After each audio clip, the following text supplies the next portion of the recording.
Ako po si Miss Winnie at ito ang ating kwento. Magandang araw po sa inyo, Miss Winnie, at sa lahat ng mga listeners ng channel ninyo. Ipinanganak po akong lumpo, pero maayos naman po ang forma ng aking mga binti. Kahit ang mga magulang ko noon, nagtataka kung bakit hindi ko kayang lumakad. Pakiramdam ko kasi kapag sinusubukan kong lumakad, parang ang bigat ng mga paa ko. Pero Miss Winnie, hindi naging hadlang ang kapansanan ko para magawa ko ang aking tungkulin at yun ay ang tugisin ng mga aswang. Ako nga po pala si Angel at hayaan niyo kong isalaysay sa inyo ang aking naging karanasan tungkol sa aswang. Ate! Ate, gumising ka! Ate!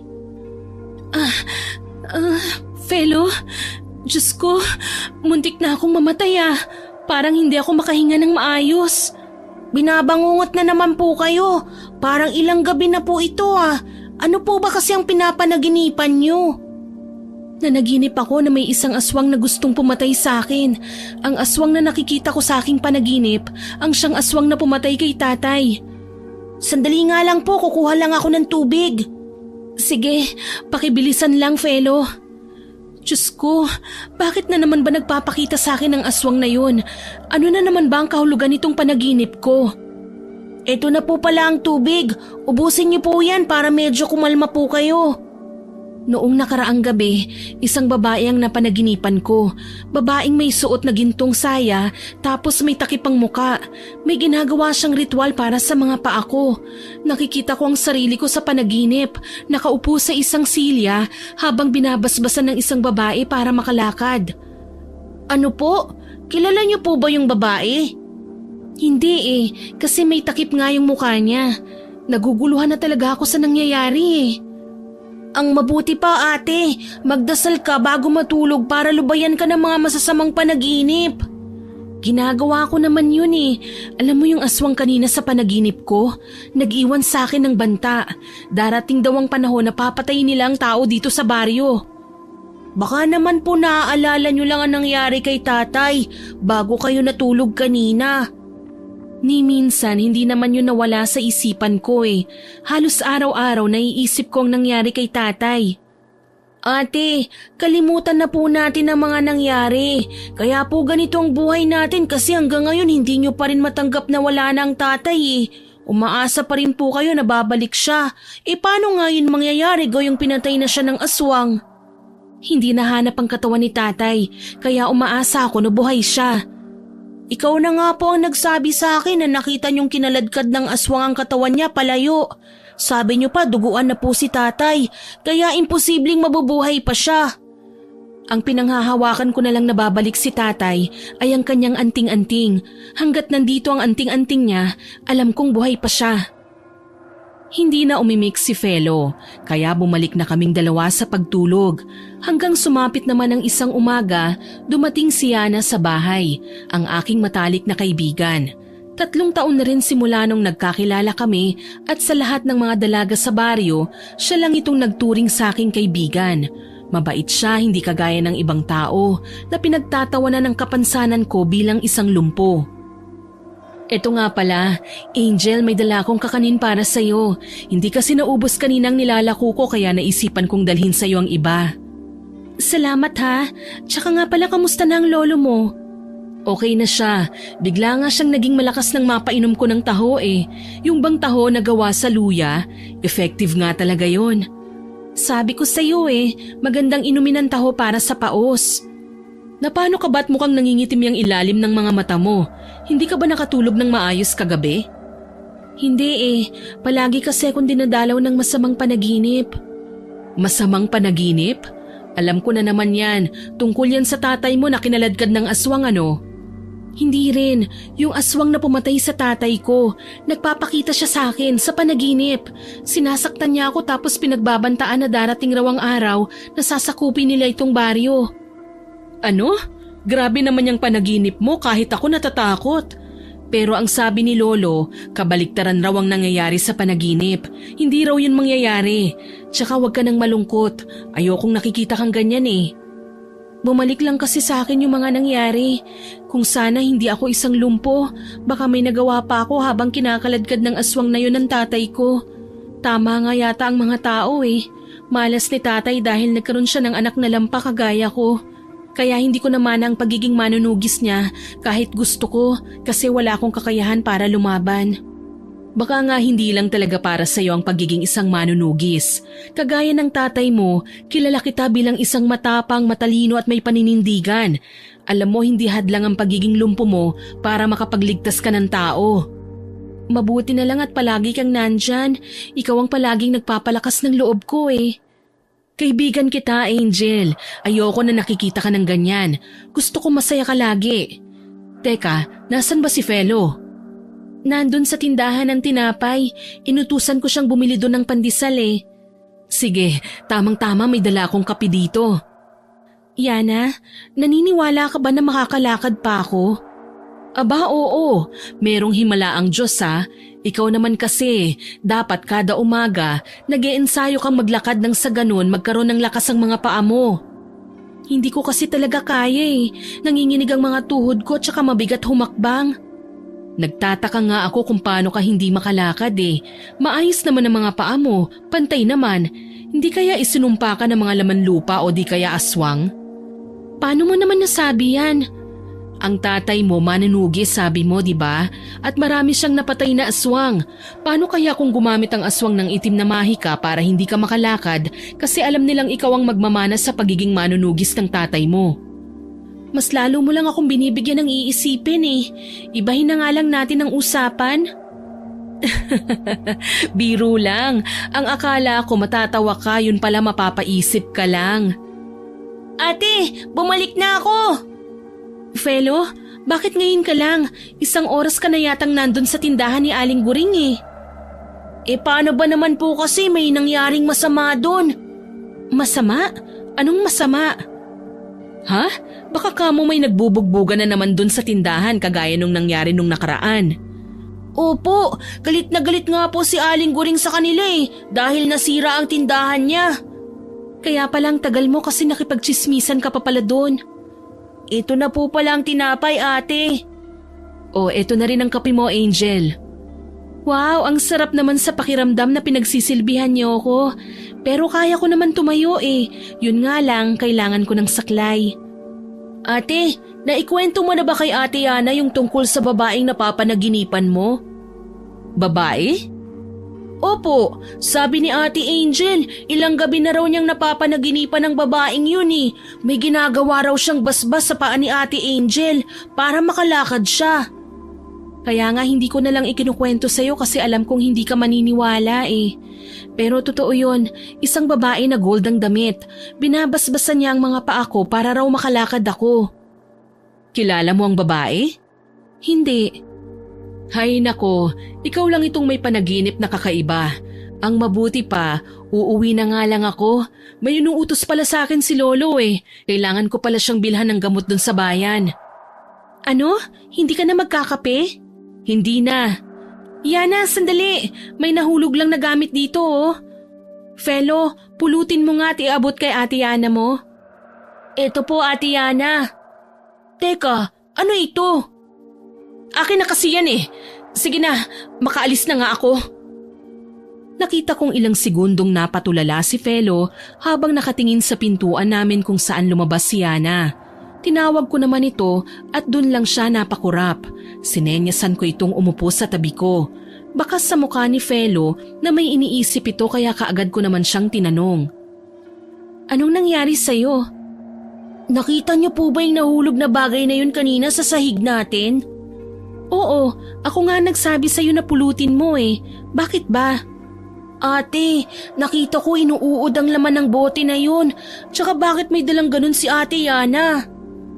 Ano ka ba, Felo? Ang akala ko naman kung ano na. Langis kasi yun na bigay ng lolo niya. Ang langis na yun ay gawa sa nyog at kaya palaging dala ni Yana yun upang maramdaman niya kagad kung merong aswang sa paligid niya. Ganun po ba? Naku, akala ko kung ano na.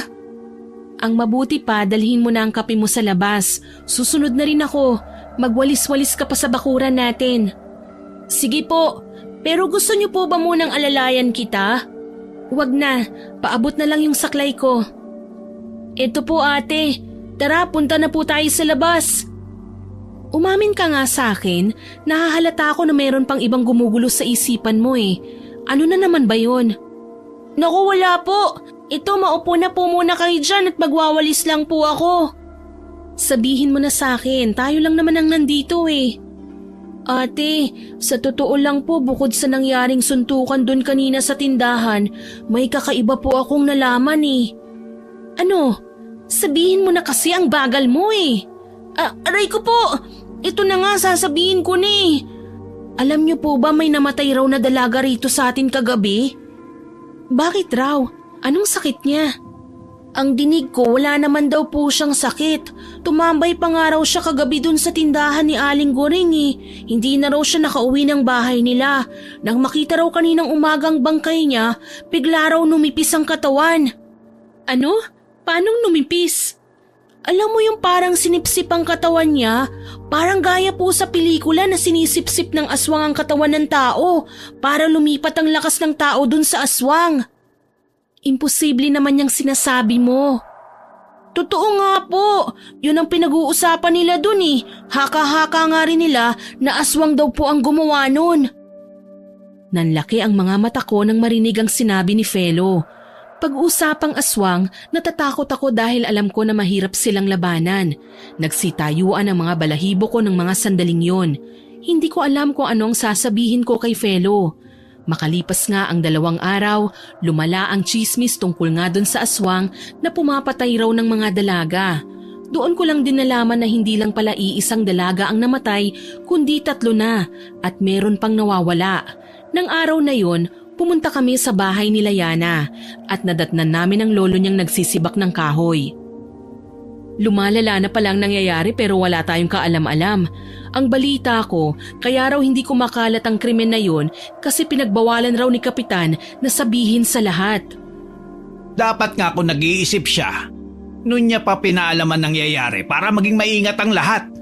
Hinintay pa talaga ni Kapitan na madadagdagan ng patay bago kumilos. Mang Martin, hindi po ba albularyo kayo? Hindi niyo po ba nararamdaman ang presensya ng aswang? Totoo po bang bumalik sila ulit? Nararamdaman ko pero sinasantabi ko na lang yun. Hindi ko naman alam na may banta na pala silang ginagawa dito sa baryo natin. Lo, panahon na yata para sabihin niyo kay Angel ang totoo. Kaibigan ko ho siya at ayokong may mangyaring masama sa kanya. Ano po bang dapat kong malaman? Sumama kayo ni Felo sa loob ng bahay ko at doon tayo mag-usap. Angel, may sinabi sa akin si Lolo tungkol sa aswang. Angel, ang mga pinapatay ng aswang ay ang mga babaeng birhen. Ginagawa nila ito para makuha ang kaluluwa nila at mailipat ito sa katawan nilang mga aswang nang sa gayon magiging malakas sila. Tama nga ang sabi ko ate, hindi nga ako nagkamali. Wala ni kahit isang sugat ang mga babaeng namatay at makikita lang na numipis ang kanilang katawan. Senyalis yun na hinihigop ng aswang ang mga lakas nila para makuha nila ito. Natatakot nga rin ako kasi isa rin akong birhen. Baka naman hindi ako matipuhan ng aswang kasi isa akong lumpo. Delikado kayong dalawa. Mang Martin, ano kaya ang magandang gagawin para hindi kami mapatay ng aswang? Magsaboy kayo ng asin at bawang sa bakuran ng bahay ninyo tuwing sasapit ang dilim. Angel, naikwento ko rin kay Lolo ang panaginip mo tungkol sa aswang na pumatay sa tatay mo. Kaya mo siya napapanaginipan dahil kinukulam ka niya. Pero nagtataka ako kung sa anong dahilan. Isa kang lumpo kaya hindi ka pwedeng maging manunugis. Hindi naman sa minamaliit ko ang kakayahan ng mga lumpo. Pero hindi ka pwedeng makipagsabayan sa mga aswang, Angel. Naiintindihan ko po kayo. Hindi kaya tama nga ang panaginip ko na babalik sila upang masakop ang baryo natin?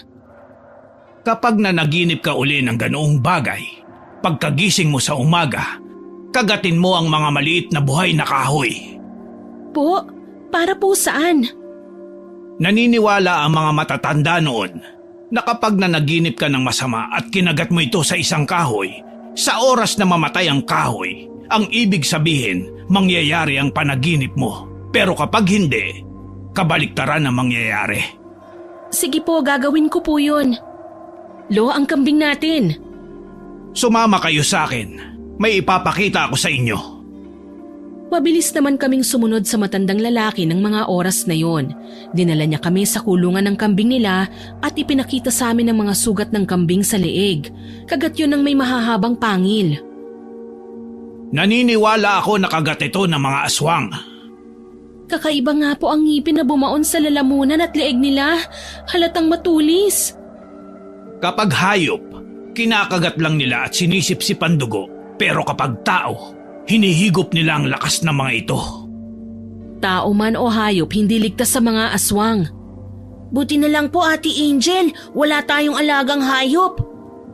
Felo, mas mag-alala ka sa sarili natin. Kita mo naman ako, halos hirap na nga makalakad kahit may saklay na. Wag lang naman po sana humantong sa sitwasyon na sasalakayin tayo ng aswang. Makalipas pa ang ilang mga araw, naglalako kami ni Felo ng daing. Yun na ang kabuhayan namin simula noon pa at kada umaga lang kami naglalako. Nakasalubong naman namin si Yana sa kalsada na naglalako rin ng kakanin. Dito pa talaga tayo nagkita ah. Kumusta naman ang benta niyo ng daing? Eto, sobrang matumal. Hindi na nga ako nagbenta ng ilang araw pero parang nagsawa na rin ng mga tao na kumain ng daing. Ate, bumili kaya tayo ng palamig doon oh. Nauuhaw na kasi ko kakaikot eh. Sige, mauna ka na doon at susunod kami ni Yana.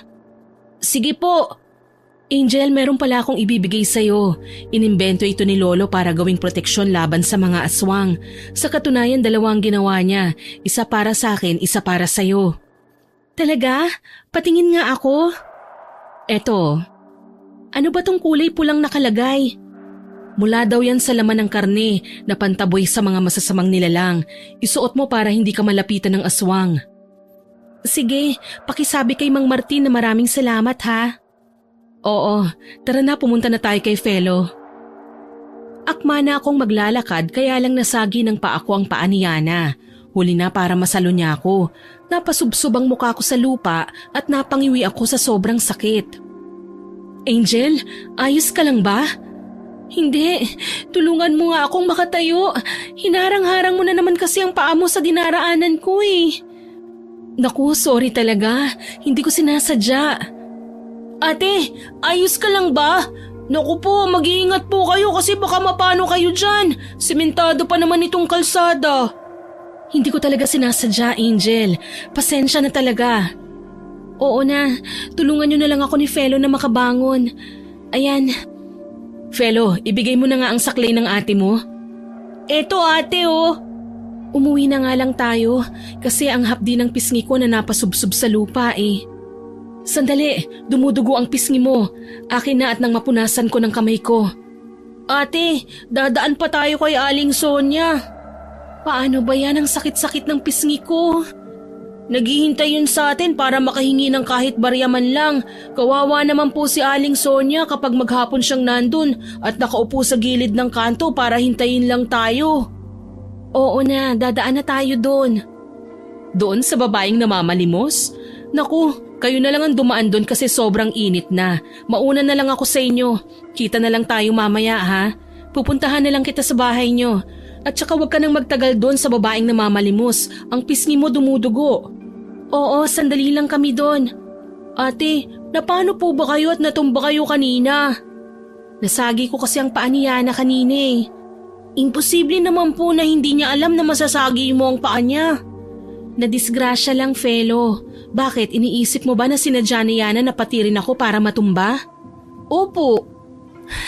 Sira, hindi niya gagawin yun. Magkaibigan kaming dalawa at alam mo kung gaano siya kabait. Kita mo binigyan pa nga ako ng proteksyon no, pangontra sa aswang. Saan daw po ba galing yan, sa lolo niya? Oo, ginawa niya raw kasi ng proteksyon si Yana, kaya sinama na lang niya ako. Ayan na pala si Aling Sonia. Mabilis namang tumakbo sa kinaroroonan namin si Aling Sonia nang makita niya kami. Ilang buwan na siyang namamalimos dito sa baryo namin. Naaawa ko sa kanya dahil ang dungis ng kanyang itsura, kaya kapag may mga damit akong hindi na naisusuot, ibinibigay ko na yon sa kanya. Aling Sonia, kanina pa po ba kayo rito? Oo, kanina pa. Ang akala ko nga hindi na kayo darating. Ito nga po pala ang palamig oh. Uminom po muna kayo. Ay, salamat. Tamang-tama nauuhaw na ako. Bilis naubos niyo po kaagad. Aling Sonia, pagpasensyahan niyo na kung barya lang ang ibinibigay namin ni Felo sa inyo Matumal kasi ang kita ng daing na tinitinda namin Ito po 10 piso. Ano ka ba? Ayos lang iha. Walang problema sa akin. Naiintindihan naman kita. Kung tutuusin, nagsusumikap ka nga kahit lumpo ka. Pero ako itong palimos ng palimos. Wala kasi akong mapasukan na trabaho sa edad ko ito Ang mahalaga po, hindi kayo nagnanakaw. Bibigyan na lang po namin kayo ng daing para may maulam po kayo mamaya. Masarap po yung daing namin, hindi siya maalat. Ito, dalhin niyo na po pa uwi. Maraming salamat talaga sa inyong dalawa. Angel, maaari ko bang hawakan ang mga paa mo? Opo, sige po. Sana makalakad ka na, Angel. Naku, kung makakalakad pa ako na yata ang pinakamasayang tao sa mundo. Darating din ang panahon na makakalakad ka. Konting tiis na lang, iha. Aling Sonia, kailangan na po naming umuwi ni ate. Nagugutom na po kasi ko Sige, sa susunod na araw aabangan ko ulit kayo dito ha? Sige po. Masayang tumalikod sa amin ang matanda habang bitbit ang daing na binigay namin. Makalipas pa ang ilang mga araw, nararamdaman ko na lang na tumatamlay ang katawan ko. Wala naman akong ginagawa sa bahay pero sumasakit ang buong katawan ko. Parang nawawalan ako ng lakas sa hindi ko maipaliwanag na dahilan. Ate, umaga na po. Wala po ba kayong balak na bumangon dyan? Ang akala ko ba maglalako tayo ng daing? Naku, ewan ko nga kung napano ko. Parang wala akong ganang kumilos tsaka wala akong lakas. Baka naman po may sakit kayo. Mahipo ko nga po ang noo nyo. Wala naman po kayong lagnat. Napano po kaya kayo? Hindi ko alam pero sa totoo lang, nagsimula lang ito nung naisuot ko ang binigay ni Yana sa akin na kwintas na ito. Ano naman ang koneksyon yan sa nararamdaman nyo, ate? Hindi ko rin alam pero dun talaga nagsimula Nung sinuot ko ang kwintas na ito nung umagang yun, kinahapunan nagsimula na parang manghina ang katawan ko. Di tanggalin nyo na lang po. Sige, tatanggalin ko na lang ito pero isusuot ko na lang pag nandyan si Yana. Nakakahiya naman kasi, baka sabihin niya nagdududa ako sa kakayahan ng lolo niya. Matagal nang manggagamot si Mang Martin dito sa atin, kaya hindi ako magdududa sa kakayahan niya. Kaya mo bang ikaw na lang ang maglako ng daing? Opo ate, palagi ko naman po itong ginagawa noon na maglako ng mag-isa. Basta, pagkasapit ng 9:00 na ubos man o wala, umuwi ka na ha. Magdala ka rin ng tinapay. Sige po, aalis na po ako. Nang makaalis naman si Felo, makalipas ang ilang minuto, dumating si Yana sa bahay. Nag-aalala ito sa akin kaya sigurado na akong alam na niyang masama ang pakiramdam ko. Umupo siya sa tabi ko at binigyan ako ng tinapay. Kumuha siya ng tubig para mapunasan ako ng mga oras na yon. Pupunasan na kita ha? Ikaw naman kasi, hindi ka kagad uminom ng gamot. Wala naman kasi akong sakit Anong walang sakit? Sa lagay na yan wala pa? Mabuti na lang at sinabi sa akin ni Felo ang nangyayari sa'yo. Tsaka nga pala, kaya hindi ako nakadalaw dahil si Lolo, alam mo naman na sinusumpong ng hika yun. Ayos lang, naiintindihan din naman kita Kaya mabigat ang katawan mo kasi meron kang lagnat sa loob. Kailangan mong punasan palagi para lumabas ang init sa katawan mo. Tsaka uminom ka na rin ng gamot. Sige, para ka ng doktora. Aba, oo naman. Ito ang tinapay na isang plastic, ubusin mo yan para magkalaman ng tiyan mo. 3 araw lang ako na hindi nagpakita sa'yo, nangayayat ka na. Wala kasi akong ganang kumain Nasaan nga pala ang kwintas mo? Ha? Tinanggal ko kanina, nandun sa mesa. Bakit mo naman tinanggal? Ayaw mo bang maprotektahan kanyan laban sa aswang? Hindi natin alam kung sino ang aswang, kaya dapat hindi mo yan inaalis sa leeg mo. Isusuot ko naman talaga ulit kaya lang nakalimutan ko. Pakiabot mo nga lang sa akin nang maisuot ko. Ikaw talagang babae ka, oo. Ito, isuot mo na at pagkatapos mahiga ka na dyan. Gusto mo ba ng kape? Sige Yana, ipagtimpla mo ko. Sandali lang ha, pupunta lang ako sa kusina nyo. May mainit na naman yatang tubig doon Oo, meron na. Nagtimpla naman siya ng kape at inabot niya yun sa akin. Akmang iinumin ko na sana nang biglang nakita kong lumutang ang malaking ipis doon. Natapon ko ang kape dahil sa gulat kaya napaso rin ako. Yana, ano yun? Hindi mo ba nakita ang malaking ipis sa kape bago mo ibinigay sa akin? Ano? Malaking ipis? Hindi ko napansin. Ikaw naman oh, alam mo naman na takot ako sa ipis eh. Sorry, hindi ko talaga alam. Ako nang bahala na maglikpit dyan. Pasensya ka na. Muntik ko nang mainom. Mabuti na lang talaga at lumitaw kagad bago pa ako nakahigop ng kape. Imposible naman na hindi mo napansin ang malaking ipis na yun. Hindi ko nga talaga napansin. Totoo ang sinasabi ko. O siya, gusto ko nang magpahinga. Salamat nga pala sa tinapay na binigay mo sa akin ha. Angel, magpatingin ka na kaya kay Lolo. Iniisip ko kasi na baka kaya ka biglang nagkaganyan dahil binati ka ng mga elemento. Hindi ka gagaling niyan kapag hindi ka pumunta sa albularyo. Sige, bukas kapag hindi pa naging maayos ang pakiramdam ko, pupunta na ako sa lolo mo. Pero sa ngayon ang sakit talaga ng katawan ko kapag bumabangon ako. Maiwan na kita ha. Kapag may kailangan ka, utusan mo lang si Felo na pumunta sa bahay. Oo, Yana. Salamat. Nang makaalis na si Yana, bumalik na ako sa paghiga sa papag. Hanggang sumapit naman ang gabi, maaga kaming nagpahinga ni Felo. Pero bago yon, nagsaboy muna siya ng asin at bawang sa labas ng bahay namin. Nagtabi pa kami ng asin at bawang sa aming higaan. Hanggang sa nakatulog na kami, dinalaw naman ako ng panaginip. Pero nagising naman ako kagad nang maramdaman ko ang pagyugyug ni Felo sa balikat ko. Felo, nanaginip na naman ako. Ate, makinig ka. May narinig akong pagaspas ng pakpak sa labas ng bahay. Ha? Oo nga no. Humawak ka ng asin at bawang, dalian mo. Huwag ka rin gumawa ng ingay. Magmatsyag lang tayo sa pagaspas ng pakpak ng aswang na yan. Natatakot ako ate. Umiikot lang siya sa bahay natin. Huwag kang matakot. Ito ang tandaan mo ha. Kapag nakapasok ang aswang na yan, magtago ka, iwan mo na lang ako. Hindi po pa pwede yon. Gawin mo lang kung ano ang gusto ko. Parang nawawala na naman ang pagaspas eh. Baka umalis na yung aswang. Sana nga talaga, Felo. Ha? Nasa bubong natin siya. Mabilis niya lang masisira ang bubong natin kapag nilakasan pa niya ang pagkaluskus. Ang mabuti pa magtago ka sa ilalim ng papag. Dalian mo. Dalawa tayo na magtago, ate. Ikaw na. Sige na, Felo. Pakiusap, sundin mo na ako. Kahit anong mangyari, wag na wag kang lalabas, ha? Pero, wala nang pero-pero, magtago ka na. Mabilis naman na nagtago si Felo sa ilalim ng papag at doon na nagtagumpay ang aswang na sirain ang bahay namin. Napatingala ako sa kanya at nakita ko naman siya, ang aswang na pumatay sa mga magulang ko. Bumaba siya sa sahig at lumapit sa akin tsaka sinakal niya ako. Mabilis ko siyang sinabuyan ng asin at bawang sa muka kaya umatras ang aswang habang nagwawala.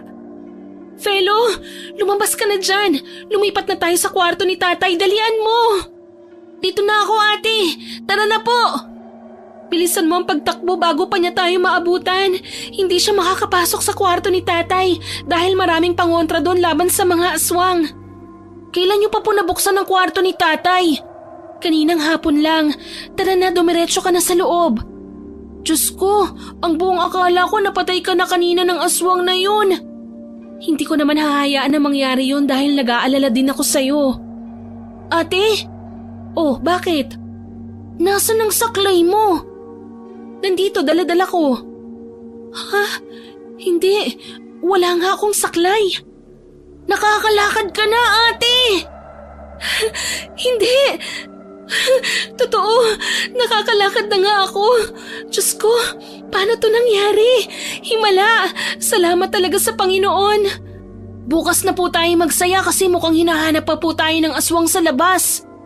Tinatapon ata ng lintik na yun ang mga gamit natin. Felo, ang aswang na yun ang pumatay sa tatay natin. Po? Oo, kaya hindi niya ako pwedeng mapatay dahil ako ang papatay sa kanya.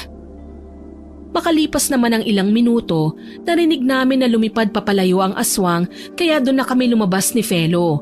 Sobrang saya ko dahil nakakalakad na ako at nagpapasalamat ako sa Diyos na walang nangyari sa amin. Sumapit naman ang umaga, naglako kami ng daing. Dala-dala ko pa rin ang aking saklay para hindi magulat ang mga tao. Daing! Daing kayo dyan! Sana makatiba-tiba tayo ngayon, Felo. Sana nga ate, pero alam mo masaya ako para sa'yo. Salamat ha, kahit na ako sobrang saya ko. Kung masaya kang nakakalakad ka na, bakit ginagamit mo pa rin ang saklay mo? Ayoko kasing ipaalam sa iba na nakakalakad na ako. Gusto ko munang unahin na ipaalam kay Yanang lahat. E di sana kung makita nilang nakakalakad ka na, e di hindi ka natitignan ng mga yan tsaka pagtatawanan. Hayaan mo na ang mga tambay na yan. Naninibago ka pa kada araw na makita nila ako, tinatawanan naman talaga ako ng mga yan. Naaawa kasi ko sa'yo ate. Alam mo kung magkasing edad lang kami ng mga yan, naku! Alam ko na ipagtatanggol mo ko, pero hindi na kailangan. Balang araw ipapakita ko sa kanila na ang lumpong ito ay kayang makabangon at kayang pumatay ng mga aswang. Hindi nyo naman po kayang patayin ng aswang na yun eh. Kaya ko, pero kailangan ko pang mag-ensayo. Sisimulan ko na yun bukas. Simula nung mga araw na nakakalakad na ako, halos walang paglagyan ng saya na nararamdaman ko. Lumipas pa ang mga araw, dumating si Yana sa bahay at alam na niyang sinalakay kami ng aswang. May dala siyang kakanin at binigay niya yun sa amin ni Felo. Nagkakapi kami habang kumakain ang kakanin na dala niya. Alam mo, sobra akong nag-alala nung nalaman ko na sinalakay kayo ng aswang. Mabuti na lang walang nasaktan sa inyo ni Felo. Kaya nga sobrang natakot ako, Yana. Yung aswang na pumatay kay tatay, bumalik siya. Gusto niya akong mapatay. Pero bakit? Yun yata ang pahiwatig ng panaginip mo sa'yo eh.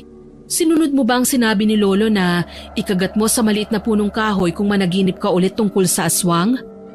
Oo, ginawa ko na yun nung nakaraan at namatay nga ang punong kahoy.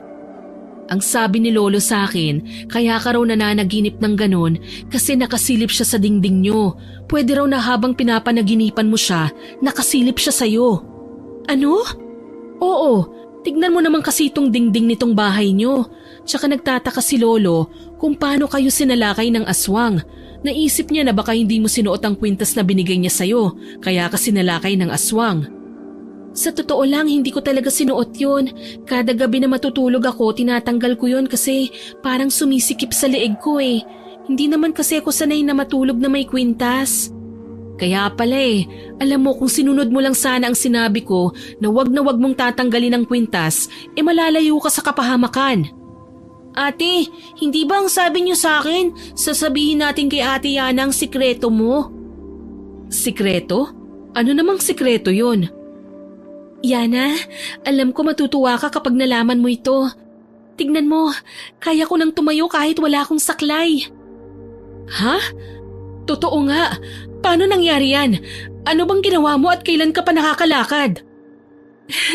Pwede bang isa-isa lang muna ang tanong mo? Nung sinalakay kami ng aswang, nabigla na lang ako na kaya ko palang tumakbo. Kahit nga ako hindi makapaniwala Diyos ko, salamat. Totoo nga na may himala. Masaya ako para sa'yo. Sa wakas natupad na rin ang matagal mo nang hinihiling. Kaya nga sino naman ang mag-aakala na makakalakad pa ako ngayon kahit isinilang akong isang lumpo? Basta may tiwala ka sa Diyos, mangyayari talagang mga bagay na yan. Uuwi na ako, sasabihin ko kagad kay Lolo na kaya mo nang maglakad. Ay, wag. Ayoko pa sanang may makaalam bukod sa atin O sige, ikaw ha, pasabog ka rin ha? O hindi ba maglalako pa kayo ng daing ngayon? Oo, paalis na nga sana kami kaya lang bigla kang dumating na may dalang kakanin at kape. Sige na, maglako na kayo doon, 7:00 na ng umaga Tara na, ikaw naman kasi ate, kahit kaya mo nang maglakad pinapahirapan mo pang sarili mo na magdala ng saklay na yan. Basta, ayoko munang may makaalam na ibang tao na nakakalakad na ako. Umalis na kami ni Felo sa bahay para maglako ng daing. Makalipas naman ang 2 oras, naubos ang paninda namin kaya sobrang saya naming dalawa. Bago pa kami umuwi, bumili kami ng tinapay tsaka dumaan sa pwesto ni Aling Sonia, kung saan siya palaging naghihintay sa amin. Ayan na pala si Aling Sonia oh. Tara, lapitan na natin. Sandali, parang may mga pasa si Aling Sonia. Kaya nga po, tanungin natin kung anong nangyari sa kanya, ate. Sige, dali. Aling Sonia, ano pong nangyari sa inyo? Aba may mga kalalakihan na pumunta rito. Sinaktan nila ako dahil may kasalanan daw akong nagawa dito sa baryo. Kasalanan? Ano pong kasalanan? Tinatawag ba naman nila akong aswang kasi raw lulubog lilitaw ang ginagawa ko dito sa baryo? Wala naman akong alam sa sinasabi nila at gusto nilang umamin ako sa mga nangyayari. Paano naman ako aamin gayong wala naman akong alam tungkol sa mga aswang na yan? Kawawa naman po kayo. Meron pa kayong mga sugat oh.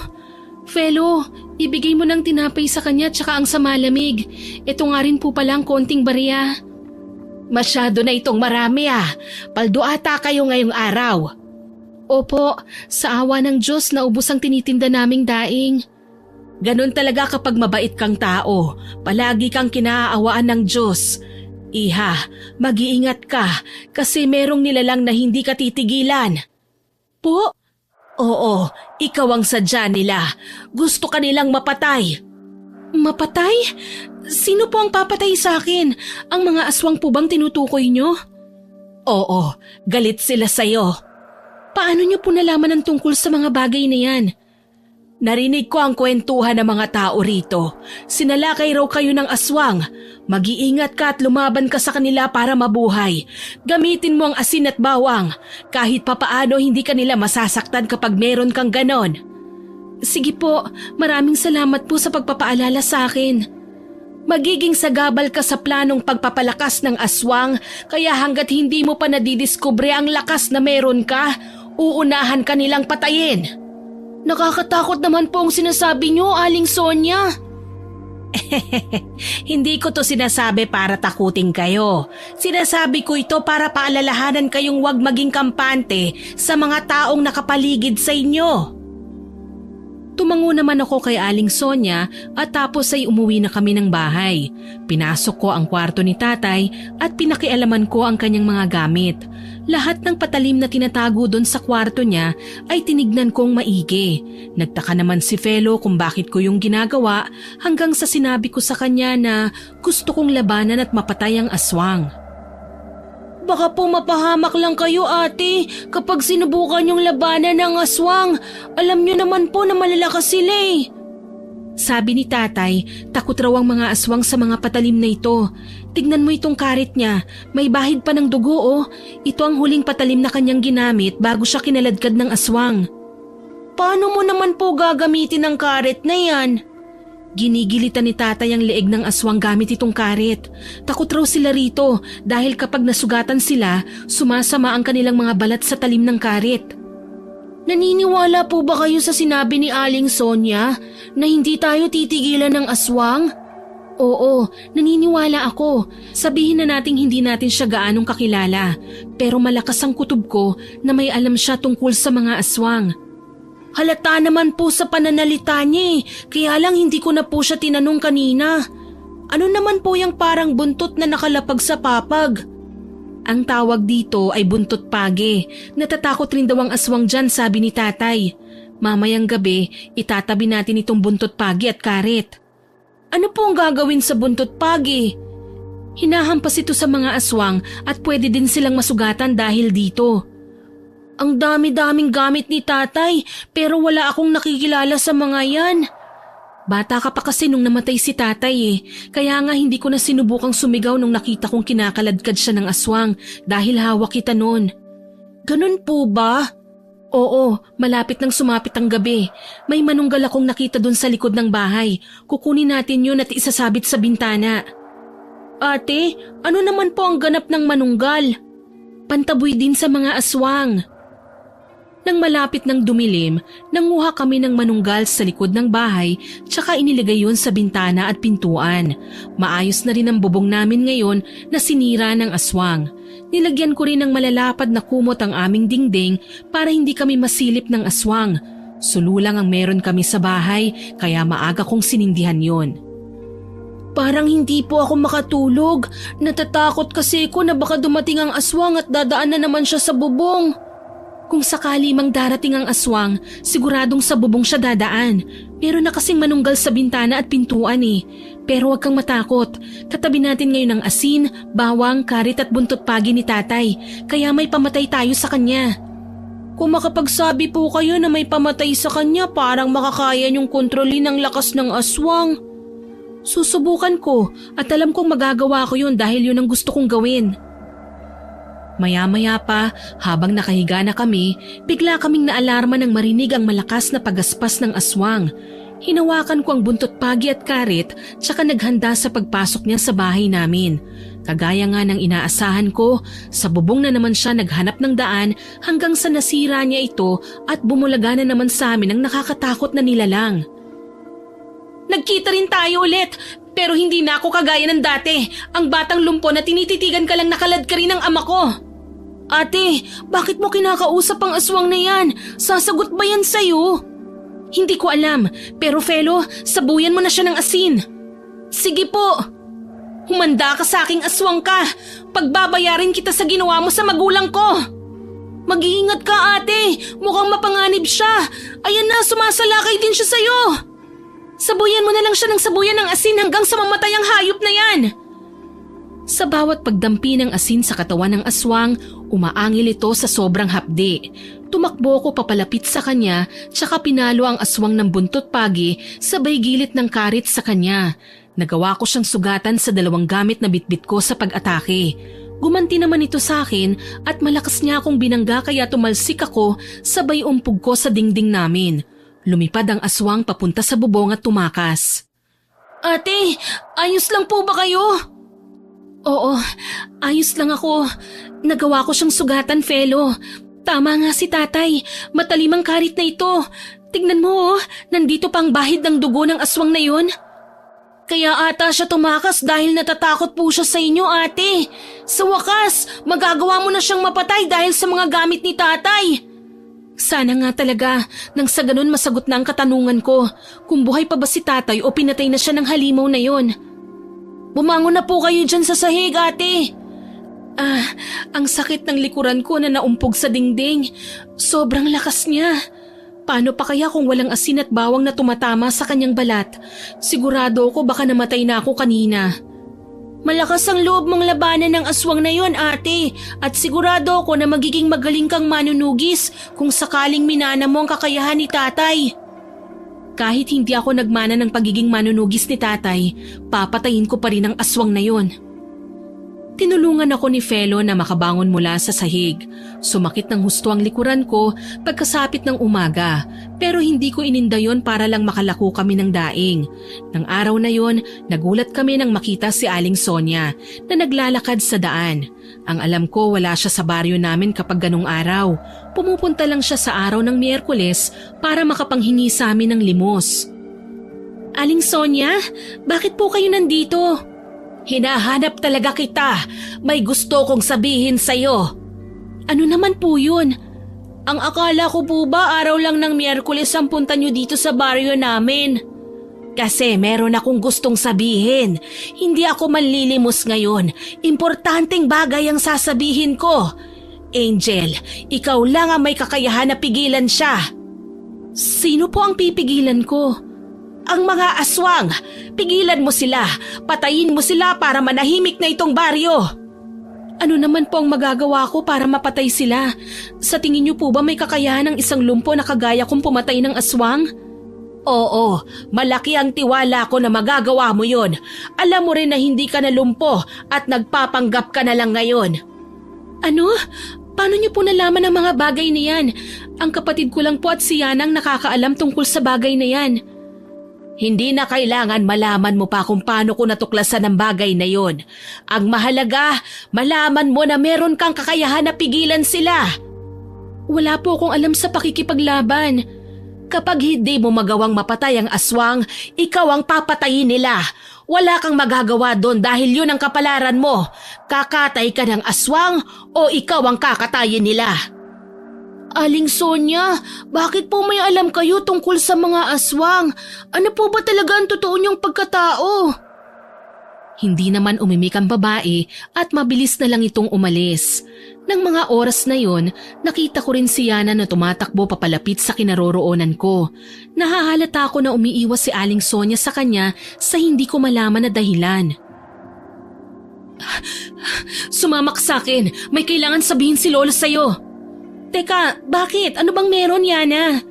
Basta, siya nang magpapaliwanag sa'yo. May mga bagay na nangyayari dito sa baryo na hindi natin akalain na magagawa lang pala ng iisang tao. Ano po bang ibig niyong sabihin?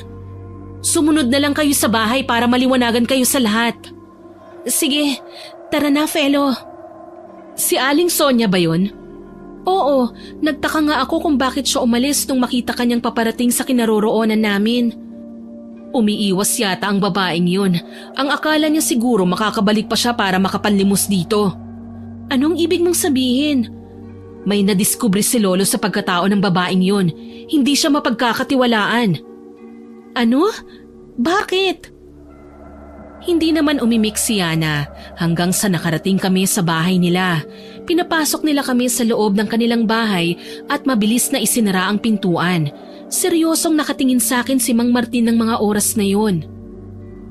Matagal ko nang alam na palagi ninyong binibigyan ng limos ang babaeng yun. Si Aling Sonia po? Oo, kaya lang may nalaman ako tungkol sa kanya. Sa tuwing darating siya dito sa baryo natin, may namamatay na isang dalaga. Po, baka naman po nagkataon lang sa mga nangyayari dito ang pagdating niya. Isa siyang aswang, Angel. Ano? Aswang? Kung aswang siya, bakit sinabi niya sa akin na ako raw ang may kakayahan na patayin ng mga aswang? Bakit sinabi niya sa akin na kaya ko raw pigilan ng mga aswang na yan? Inuuto ka lang niya. Huwag na huwag kang maniniwala sa mga taong hindi mo gaanong kilala dahil kaya nilang maging doble kara. Kagaya ng nangyari sa tatay mo, namatay siya sa sobrang pagtitiwala. Ang alam ko, kakilala ng tatay mo ang aswang na pumatay sa kanya. Gusto mo bang maulit sa'yo nangyari sa tatay mo? Hindi na ako nakaimik ng mga oras na yon at paulit-ulit na sinabi ni Mang Martin sa akin na isang aswang ang matandang babaeng yon. Bilang mas nakatatanda sa akin at mataas ang respeto ko sa kanya, sinunod ko na lang ang lahat ng kanyang habilin sa akin. Isang umaga, nagplano kong maligo sa ilog. Nagluluto si Felo sa kusina ng mga oras na yon kaya nilapitan ko siya. Felo, hindi ka pa ba tapos dyan? Hindi pa, ate. Bakit po? Ano, kasi gusto kong maligo sa ilog eh. Yayayain sana kita kung sasamahan mo ko. Hindi ka naman marunong lumangoy eh. Mamaya mapano ka pa dun. Alam mo naman na pareho tayong hindi marunong lumangoy, ate. Nakakalakad na ako, Felo. Nung lumpo pa ako hangad kong makaligo sa ilog na yun. Sige na, samahan mo na ako. Sige na nga, sasamahan na kita. Kakain lang po tayo ng almusal natin tapos pupunta na tayo sa ilog. Sige, puntahan mo si Yana ha. Alam ko na gusto rin niyang sumama eh. Sige po, ate. Ate Angel, paano kaya naging aswang si Aling Sonia? Hindi ko rin alam. Ewan ko ba, alam ko na magaling na manggagamot si Mang Martin dito sa atin, pero parang mahirap para sa akin na paniwala ang aswang si Aling Sonia. Palagi tayong nagbibigay ng daing kay Aling Sonia. Ang daing na yon ay may asin at bawang, pero bakit hindi siya nasusunog? Baka naman po kaya hindi siya nasusunog kasi nasaan yung tao siya. Naguguluhan din ako, basta kahit sino man ang aswang na yan, handa akong kalabanin siya at patayin. Totoo po ba yung sinabi ni Mang Martin? Nakakilala ni tatay ang aswang na pumatay sa kanya? Opo. Ang naaalala ko lang nun, bago pa man sumalakay ang aswang na yan, dinala ako ni tatay sa loob ng kwarto. Sinabihan niya ako na darating ang kaibigan niyang traidor na isang aswang. Kung saan babanggitin na sana ni tatay ang pangalan ng aswang, dumating naman ito at mabilis na sinalakay ang tatay natin. Sana pala nabanggit ni tatay sa'yo ang pangalan para alam mo na kagad kung sino ang kalaban mo. Kaya nga eh, pero hindi natuloy. Nang gabing nawala si tatay at dinala ng aswang, dumating si Mang Martin para tulungan akong makatakas doon. Hindi niya naabutan ng aswang, huli na ang lahat. Malaki ang utang na loob natin kay Mang Martin. Kung hindi po dahil sa kanya, baka patay na po kayo ngayon. Sabi mo 13 anyos ka lang noon at ako naman 1 taon lang. Oo, siyang tumulong sa akin para asikasuhin ka. Yang si Yana, huli na siyang umuwi dito kasi galing yan sa malayong probinsya. Namatay raw kasi ang mga magulang niya kaya umuwi siya dito sa lolo niya. Ah, ganun po ba? Pero hindi pa kami naging magkaibigan noon. Naging magkaaway pa kami pero habang tumatagal, napapalapit naman kami sa isa't isa. Kaya ngayon 3 taon pa lang kaming magkaibigan kahit matagal na kaming magkakilala. Ate, kakain na tayo. Luto na mga pagkain niluto ko. Kumain na kami ni Felo at nang matapos ay kaagad siyang umalis para puntahan si Yana sa bahay nila. Makalipas ang kalahating oras, bumalik si Felo, hingal na hingal at namumutla. Oh, nasa na si Yana? Ang akala ko magkasama na kayo kasi ang tagal-tagal mo dun eh. Ate, nakita ko sila. Nakita mong ano? Nakita ko si Mang Martin at Yana, nakaluhod sa sahig habang nagsasamba sa isang maliit na rebulto. Ano naman masama doon? Katoliko tayo at natural may mga rebulto tayo. Hindi, kakaibang rebulto ang sa kanila. Rebulto na may 6 na buntot. Nabilang mo? Opo, kaya nga po ako natagalan kasi nagmasid pa ako sa mga ginagawa nilang dalawa eh. Pumatay kasi sila ng manok at tapos sabay nilang ininom ang dugo nun. Yung puso ng manok pinaghatian din nila. Ang liit ng puso ng manok tapos paghahatian pa nila? Imposible naman yung sinasabi mo. Nagsasabi po ako ng totoo, ate. Nakasuot pa nga sila ng itim na damit eh. Alam mo po yung para silang mga miyembro ng kulto. Hay nako, ikaw talaga kung ano-anong iniisip mo. Dapat kasi tinawag mo na lang si Yana para malaman nilang nandun ka sa labas at hindi yun nakikichismis ka lang. Angel, nandyan ba kayo? Ate, wag mong sasabihin sa kanya na pumunta ako sa bahay nila ha. Ano? Sige na po ate, wag mo pong sasabihin. Oo na, sige. Pagbuksan mo na siya ng pinto. Ate Yana, bakit po kayo na parito? Kasi itatanong ko lang sana kung may napadaan ba sa inyong dalawa dun sa bahay? Ha? Wala naman po. Walang umalis dito sa amin. Bakit ba, Yana? Tamang-tama, yayayain kitang maligo sa ilog. Gusto mo bang sumama sa akin? Ngayon na mismo? Nako, hindi ako pwede. Bakit naman? Kahit ngayon lang kasi gusto kong lumangoy dun eh. May inuutos si Lolo sa akin, tsaka marami akong gagawin ngayon sa bahay. Ano ba kasi ang mga gagawin mo at nang matulungan na kita? Gusto mo bang madiskubre ni Lolo na kaya mo nang maglakad? Hindi. Yun naman pala mamayang gabi pala, wag na kayong magluto ng uulamin dahil hahatiran ko kayo rito. Yana, bakit may tuguyang damit mo? Kasi nga kumatay kami ng manok dahil kaarawan ni Lolo ngayon. Alam mo, ako pa nga talagang inutusan niyang gilitan ng liegang manok. Hindi naman ako marunong. Nagtalsika ng dugo sa damit ko. Ito lang naman ang pinunta ko dito para sabihin sa inyo na magdadala ako ng ulam mamayang gabi. Umalis na rin siya kaagad nang matapos niyang sabihin yon. Pagkatapos nun, nabalitaan namin na binugbog raw ng mga tao si Aling Sonia sa kalsada. Mabilis kaming pumunta doon ni Felo para makita ang mga pangyayari. Nadatnan namin si Mang Martin, hinahampas ang babae ng latigo kahit nagmamakaawa na ito. Binalaan na kita noon pa man na huwag ka nang bumalik dito sa baryo namin pero matigas ang ulo mo. Ano bang balak mo, ha? Balak mo talagang ubusin ang mga dalaga dito sa baryo? Wala akong alam sa sinasabi mo. Nagmamakaawa ko, tama na. Hindi ko na kaya ang sakit ng paghampas mo sa katawan ko. Papatayin kitang babae ka! Ilabas mo na ang pagkaaswang mo para makatakas ka! Hindi niya mapapalabas ang kanyang pagkaaswang lolo dahil tirik ang araw. Hulihin na lang natin siya at ilagay dun sa barangay. Tapos mamayang gabi, susunugin natin ang kanyang katawan. Ha? Aling Sonia! Mang Martin, tama na po! Kawawa naman po si Aling Sonia. Wala naman siyang kalaban-laban sa inyo eh. Kawawa? Hindi ba mas kaawa-awa ang mga dalagang nabiktima niya dahil nawalan sila ng buhay? Alam ko na malapit kayo sa babaeng yan, pero siya rin ang papatay sa inyo kapag tumagal! Tigilan niyo na po yan, Mang Martin. Aalis naman po si Aling Sonia.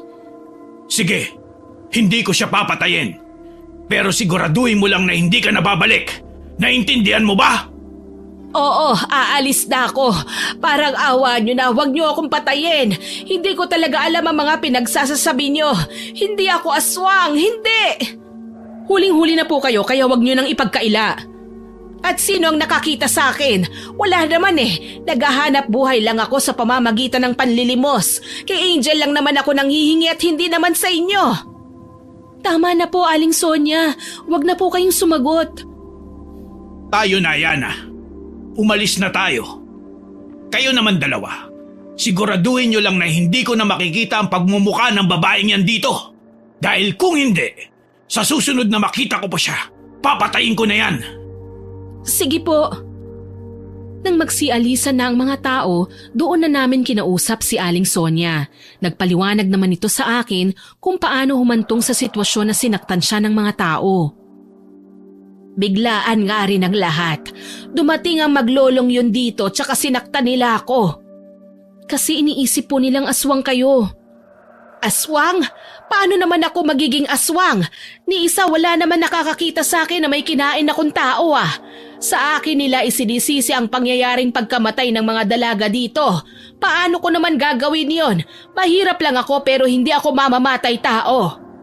Ang mabuti pa po, umalis na lang po kayo at wag na muna kayong bumalik kasi po mainit pa po kayo sa mata ng mga tao. Oo, sige. Salamat nga pala sa pagligtas nyo sa akin sa mga masasamang nilalang na yon. Wala po yun.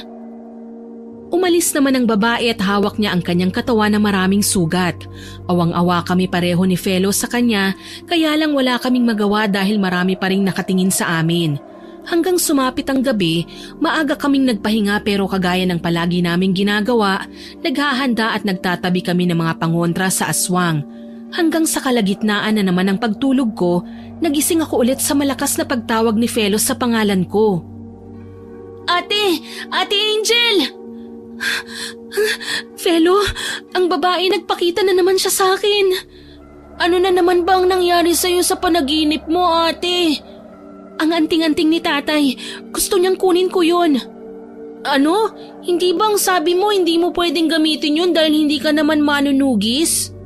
Oo, pero yun ang sabi ng babae sa panaginip ko. Kukunin ko raw yun kasi yun ang dahilan para magkaroon ako ng kapangyarihan para mapatay ko ang aswang. Ano pong plano nyo?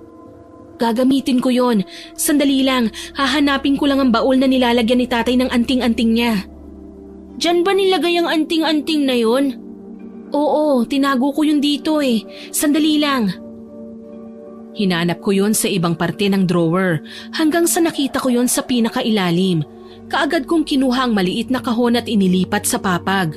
Dahan-dahan kong binuksan yon hanggang sa tumambad sa amin ang anting-anting na may palamuting ginto. Maliit lang ang anting-anting pero mabigat ito kapag hinawakan. Ang ganda naman po pala niyan, ate. Oo, sa lahat ng mga anting-anting ni tatay, ito ang kanyang iniingatan. May sentimental value kasi ito sa kanya. Minana niya pa ito sa lolo niyang manunugis.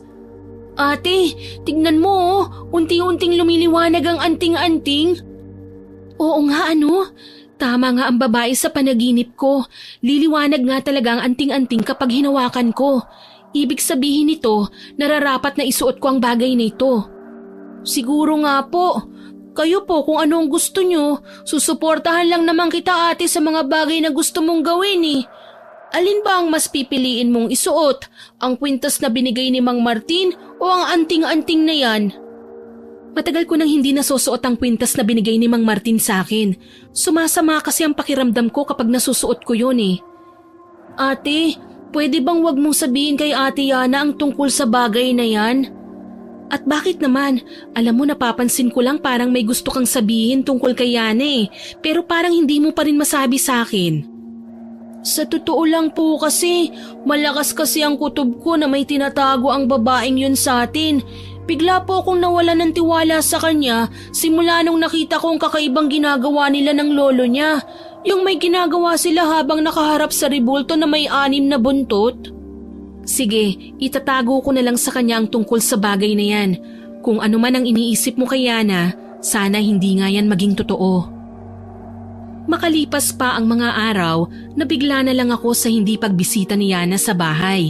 Hindi rin ako dumalaw sa kanila kasi marami akong ginagawa. Naghahanda rin ako sa pagsalakay ng aswang sa amin, tsaka inaaral ko rin kung paano ko magagamit ang anting-anting na yon. Palagi kong suot ang bagay na yon kahit naglalako kami ng daing. Hanggang sa nabigla na lang ako nang mahina akong siniko ni Felo. Nakita niya kasi si Aling Sonia at itinuro niya yon. Hala, bakit bumalik si Aling Sonia dito? Baka may makakita sa kanya na ibang tao, lagot talaga siya. Parang sumisenyas siya na lumapit ako sa kanya. Tara, samahan mo ko. Wag na ate, ikaw na lang ang lumapit sa kanya at magbabantay na lang ako dito kapag may paparating na mga tao. May mga tricycle na dumadaan, kaya hindi naman yata nila makikita si Aling Sonia. Sige, mabuti pa nga. Basta tawagin mo ko kapag may paparating para makapagtago kagad si Aling Sonia, ha? Sige po, lapitan niyo na po siya. Angel, mabuti naman at natsyempohan rin kita rito. Aling Sonia, alam niyo naman po na galit ang mga tao sa inyo. Dapat hindi po muna kayo pumunta rito at pinalipas niyo na lang po muna kahit 1 linggo. Hindi ko na ito pwedeng patagalin pa. Meron akong ibibigay sa'yo. Ito. Ano naman po ang laman yan? Langis, ipainom mo yan sa kaibigan mo. Kaya na po? Bakit naman po? Para malaman mo na ang katotohanan. Ayokong sabihin kung sino siya dahil gusto ko na ikaw mismo ang makatuklas.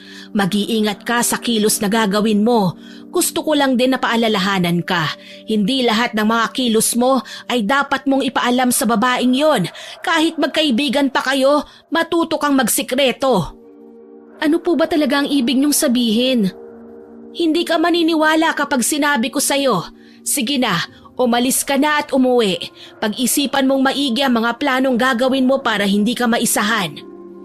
Naguguluhan po ako sa mga sinasabi niyo eh. Pero sige, gagawin ko po ang inuutos niyo sa akin. Hindi naman po ito lason, ano? Pero mas higit pa sa lason ang mararamdaman mo kapag nalaman mo na ang totoo. Maiwan na kita. Ate, halika rito! Oo, nandyan na ako. Ano naman ang pinag-usapan niyo ni Aling Sonia? Ito may binigay siya sa akin. Langis daw yan. Sa bahay ko na ipapaliwanag kung para saan yan. Langis? Bakit ka naman niya bibigyan ng langis? Sa bahay na nga lang tayo mag-usap. Papalapit na ang mga tao sa atin eh. Sigurado kung binabantayan tayo kung sakaling makipagkita tayo kay Aling Sonia. Nang makarating naman kami sa bahay, binuksan ko na ang plastik na may laman raw na langis. Sandali akong napatigil habang nakatitig sa damit na ginamit para ibalot ang bote na may laman na langis. Ate, may problema po ba? Felo, nakita ko ng damit na ito eh. Po? Saan niyo naman po nakita? Sa babaeng palagi kong napapanaginipan. Ito ang palagi niyang suot. Damit na kulay ginto, tapos may hoodie ito para matakpan ang buong mukha niya. Ito, tingnan mo oh. Hindi ako pwedeng magkamali. Ano po bang iniisip niyo, ate? Hindi kaya ang babaeng nagpapakita sa panaginip ko si Aling Sonia? Malakas talaga ang kutob ko na siya at kaya niya binigay ang damit na ito para magpakilala sa akin. Oo nga sa tingin ko po tama kayo. Naalala niyo po ba? Alam niyang nakakalakad na kayo kahit hindi niyo naman sinabi sa kanya. Posible nga kaya na siya ang babaeng yun? Siya rin ang bumasbas sa inyo para makalakad, ate. Kaya pala palagi niya akong binibigyan ng babala kasi tunay na nag-aalala siya sa akin. Pero hanggat hindi niya inaamin sa akin ang totoo, wag na muna tayong maging excited kasi baka nagkataon lang ang lahat ng ito. Ibig lang palang sabihin nun, may kapangyarihan si Aling Sonia. Pero ano po ba talaga siya? Malalaman din natin yan. Ito ang langis na sinasabi niyang ipainom ko raw kay Yana. Hindi ko alam kung bakit niya ako inuutusan na gawin yun. Pero susundin ko siya para raw malaman ko ang totoong pagkatao ng kaibigan ko. Alam ko na po, papuntahin natin si Ate Yana dito sa bahay, tapos magpanggap kang may sakit. Magtitimpla po ako ng kape para ibigay sa inyong dalawa, tapos ihahalo natin yan sa kape niya. Ang galing ng plano mo. Sige, yun ang gagawin natin. Pero ang tanong, kailan natin gagawin? Ngayon na po ba? Pwede rin naman ngayon pero maghanda na muna tayo. Doon tayo sa kwarto ni tatay. Tatakpan natin ang mga gamit ni tatay sa kwarto para wala siyang makita. Bakit naman po kailangan takpan? Dahil hindi niya alam na may natitira pang gamit ang tatay. Sinabi ko kasi sa kanya noon na inilibing ko na yon. Sige po. Ano kaya kung mamayang 6:00 na lang ng gabi ano? Mas maganda ata kapag gabi para walang makapansin na pumunta siya dito sa atin. Kayo po kung ano ang plano nyo, susunod lang po ako. Tama, mamayang gabi na lang. May laman ang sinasabi ni Aling Sonia sa akin eh. Parang alam ko na kung anong gusto niyang ipahiwatig. Ano po ba? Sabihin nyo na rin po sa akin para naman updated rin ako. Alam mo, sa totoo lang, ayoko naman sana itong isipin eh. Unang-una, isang manggagamot ang lolo niya, kaya hindi siya pwedeng maging aswang. Hala, pareho pala tayo ng iniisip, ate. Ganon din ang naisip mo?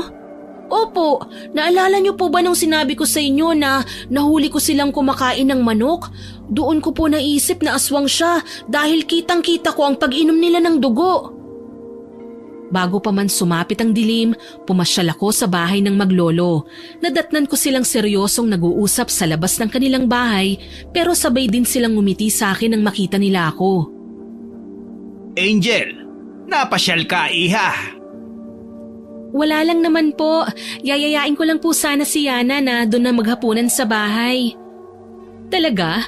Ano bang ulam nyo doon? Adobong kangkong, hindi ba paborito mo yon?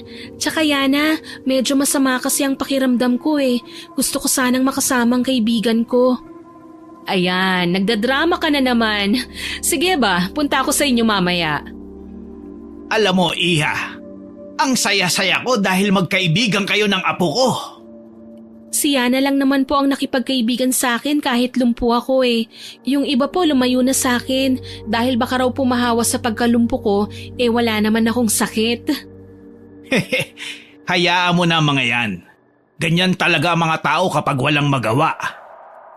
Kaya nga lolo, madalas kong pinapalakas ang loob ni Angel eh. Masaya ako, iha. Dahil nung sinalakay kayo ng aswang, nagawa niyong protektahan ang sarili ninyo. Hindi ko maintindihan kung paano mo nagawa yun dahil lumpo ka. Pero tunay nga na may kakaiba kang kakayahan. Secret lang namin ni Angel yon. Alam niyo po kapag nakaharap ko ang aswang na yan, naku ewan ko na lang, papatayin ko talaga sila lalong-lalo na ang aswang na pumatay sa tatay ko. Gusto ko man sanang tumulong. Pero may kasunduan ako sa mga aswang. Gusto ko rin na mamuhay ang apo ko ng maayos. Kaya kahit na may magagawa ko laban sa aswang, hindi ako nakikialam. Nang akmang tatayo ang matandang lalaki, nakita kong nasagi ang kanyang likuran sa upuan. Napangiwi ang matanda sa sobrang sakit kaya nilapitan ko naman siya para hawakan ang likod niya. May nakapa ako at alam ko kung ano yon. Isang malaking sugat dahil bigla siyang lumayo sa akin at napangiwi sa sakit ng mahawakan ko yun. Anak nang, bakit mo naman hinawakan ang sugat ko? Naku, pasensya na po. Alam mo naman masakit eh. Lola naman, wag niyong pagalitan si Angel. Hindi naman niya sinasadya ang pangyayari. Ang mabuti pa pumasok na nga po kayo sa loob nang makapagpahinga na kayo. Pasensya na po talaga, Mang Martin. Sobrang sakit.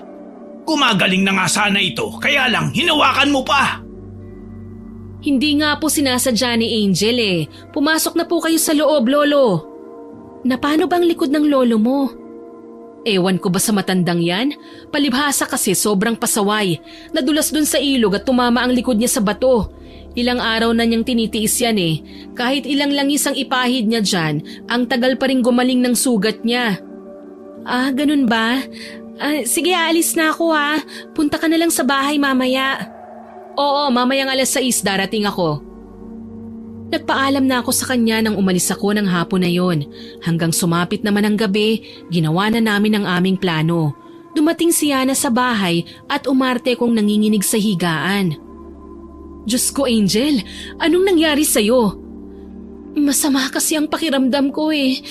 Felo, ipagtimpla mo nga ako ng kape. Sige po, ate. Ano ba kasi ang nararamdaman mo? Ikaw naman eh. Basta bigla na lang sumama ng husto ang pakiramdam ko. Nilalamig ako na hindi ko maintindihan. Ayan na, bumalik na si Felo. May dala siyang kape. Uminom ka muna. Ate, nandito na po ang kape mo. Ate Yana, ito rin po sa inyo oh. Unahin mo na muna ang ate mo. Sige na. Akin na ang kape, Felo. Kaagad ko namang hinigop ang kape at nagpanggap na maayos na ang pakiramdam ko. Nakita kong dun lang nakahinga ng maluwag si Yana. Gusto pa niya sana akong punasan, kaya lang hindi na ako pumayag. Ate Yana, magkape po muna kayo. Sige, ito kasing ate mo, hindi ko maintindihan kung bakit laging nagkakasakit. Kung kailan nakakalakad na siya, tsaka pa siya nagkakaganyan. Ewan ko nga kung anong nangyayari sa akin. Ang sarap ng pagtimpla mo ng kape, Felo ah. Manamis na miss ah. Sige po, ubusin niyo lang po, Ate Yana. Alam mo ba, Yana, sa 3 taon na pagkakaibigan natin, sobrang nagpapasalamat ako dahil kahit hindi mo ko tanggap nung una, nagawa mong unawain at mahalin ang kapansanan ko. Oo naman, tsaka wala naman akong pinipili na kakaibiganin eh. Basta ba mabuting tao ka lang, bakit naman hindi? Teka, ano bang nangyayari? Parang, hindi, nangangati ang katawan ko ah. Ate Angel, ayan na atang sinyalis.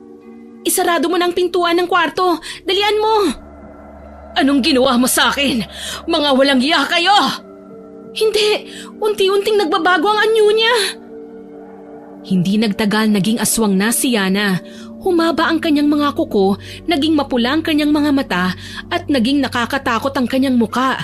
Mabilis kong kinuha ang aking buntot pagi para paluin siya nito, pero nagawa pa rin itong umilag at malakas na tumalon papunta sa labas ng bintana. Nakatakas po siya, ate! Aswang si Yana? Sinasabi ko na sa'yo eh, aswang talaga sila, ate. Tara, silipin natin sa bintana. Sige. Hindi, nandito rin si Mang Martin. Nakita niyang naging aswang na ang kanyang apo pero wala siyang ginawa. Tama nga talaga ako. Lalabanan natin sila gamit itong buntot pagi na ito. Kukuha lang po ako ng asin, ate. Tara, lumabas na tayo. Handa ka na ba, Felo? Handang-handa na po ako. Lumabas na kami ng bahay at hinarap silang maglolo. Nakita ko ang itim na tungkod ni Mang Martin. Matalim niya akong tinitigan ng mga oras na yon. Nasa likuran pa niya si Yana na parang nagtatago. Tama nga sana ang desisyon ko noon. Dapat pinatay na kita kaagad kasabay ng tatay mo. Hayop ka? Ikaw ang pumatay sa tatay ko. Oo, ako ang pumatay sa tatay mo. Ako ang aswang na kinamumuhian mo. Ngayong nagkaharap na tayo, ano ang gagawin mo? Makakaya mo ba akong labanan para maipaghiganti ang tatay mo? Oo, at papatayin kitang halimaw ka. Hindi ako papayag na sisirain mo lang ang pangalan ko dito. Mamamatay kayong dalawang magkapatid na walang nakakaalam. Biglang nagpalit anyo si Mang Martin bilang isang aswang at sumalakay sa amin. Sinabuyan siya ni Felo ng asin at bawang kaya natamaan ito sa muka. Doon na ako tumalon ng mataas at pinalo siya ng buntot pagi. Nagtagumpay naman akong tamaan siya sa likod. Lintik kang babae ka. Konti na lang masasakop na namin ang baryo na ito. Pero paano ka biglang nakalakad? Dahil kailangan ko munang patayin kayo, mga walang hiya kayo.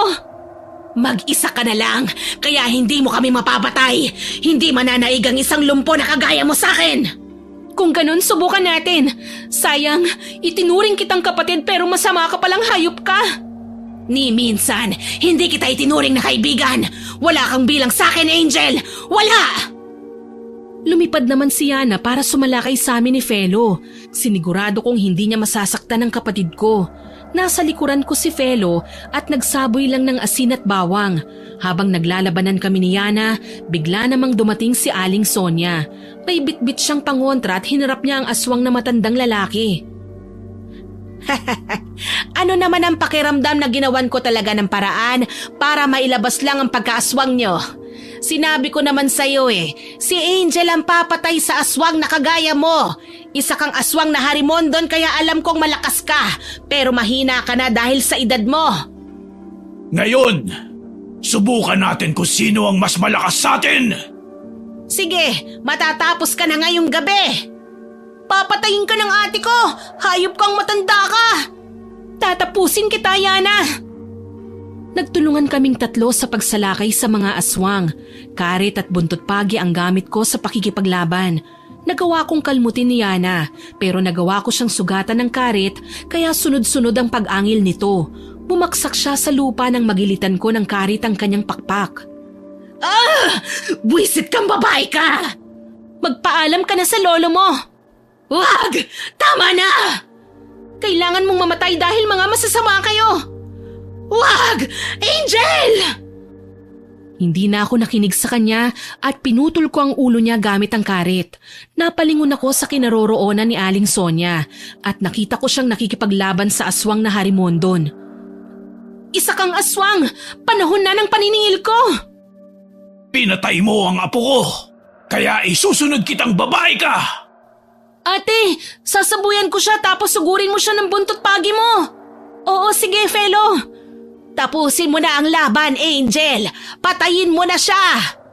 Kitang-kita ko noon kung paano nyo kinaladkad ang tatay ko.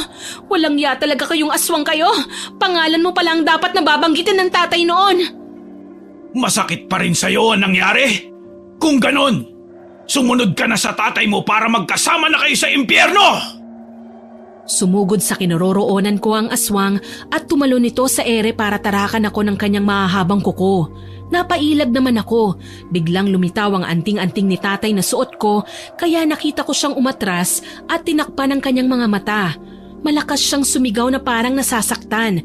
Nakikita ko kung paano siya nagwawala habang lumalaban sa ilaw ng anting-anting hanggang tuluyan siyang nasunog at naging kalansay ang kanyang katawan. Hala! Paano yun nangyari, ate? Hindi ko rin alam. Ang bilis ng pangyayari. Nagawa ko silang patayin. Sa wakas, nabigyan ko na rin ng hustisyang pagkamatay ni tatay. Oo nga, ate. Tsaka may kapangyarihan ka na. Ang anting-anting ni tatay magagamit mo yan para mapatay ang mga aswang. Tama nga ako. Ikaw ang susunod na magiging manunugis. Aling Sonia, may itatanong po sana ako sa inyo. Kayo po bang babaeng nagpapakita sa panaginip ko? Oo, isa akong babaylan at dati pa man ako ang pumoprotekta sa tatay mo. Ginawa ko ang lahat para mahanap kita nang sa ganon maipagpatuloy mo ang nasimula ng ama mo. Maraming salamat po sa ginawa niyo para sa akin. Himalang nakalakad po ako dahil sa inyo. Hindi himala ang pagkakalakad mo, iha. Hindi ka naman talaga lumpo. Isinumpa ka lang para maging mahina dahil alam ng mga aswang na mas hihigitan mo pa ang tatay mo. Si Mang Martin, siya yata ang naglagay ng sumpa sa akin. Tama ka, walang iba dahil siya lang naman ang may galit sa inyo. Napatay kasi ng tatay mo ang buong lahi niya noon kaya siya gumaganti. Nagsimula siyang mambiktima noong naramdaman niyang nandito ako. Umaasa kasi siya na kapag nakahigop siya ng lakas ng mga tao, madadagdagan ang lakas niya. Maraming salamat pa rin po sa lahat. Kung hindi kayo nagpakita sa akin sa panaginip ko, hindi ko po matutuklasan na kaya ko palang gamitin ang anting-anting na ito. Bukas na bukas, bibigyan kita ng basbas. Para saan po? Para maging ganap ka ng manunugis kagaya ng tatay mo. Napangiti naman ako ng mga oras na yon. Sumapit nga ang umaga, ginawa ni Aling Sonia ang basbas niya sa akin. Marami ang nakaalam na ako ang pumatay sa aswang dahil nakausap na pala ni Aling Sonia ang ibang tao at may naniwala rin sa kanya. Nagpapasalamat ang mga tao sa akin dahil pinatay ko ang salot sa aming baryo.